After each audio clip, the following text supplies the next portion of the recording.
that there's this presumption that this child's behavior is what it is because of how he was raised. And that assumption is made about those of us who are adoptive parents of Tough Start kids. And I will tell you that when you are the parent of a Tough Start kid, there are times you look pretty frayed around the edges.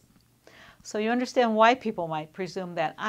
As a parent, I need to be talking to someone who understands that another possibility is that this child came into our family with all this harm done him and carrying all this baggage, and that we're all struggling to figure out how to repair that and cope with that and deal with that and survive that.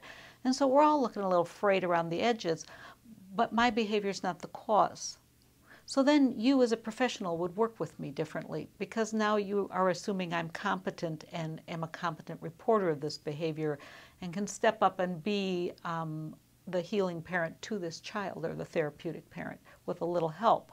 So the presumptions are all different. And if a child's behavior is being caused by how he's being parented, I'm assuming behavior modification is probably some form of changing that parent's behavior to change that kid's behavior.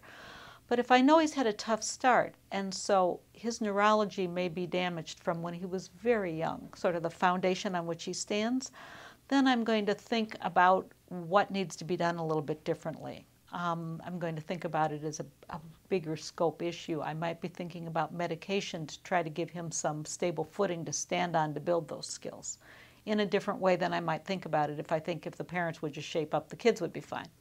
Now, I occasionally see an adoptive child where I think the parents are probably the problem, and all of us as parents do influence our kids' behavior. I hope we do. So we want to be parenting optimally. But I need the professional to understand that may not be the whole picture, not even close.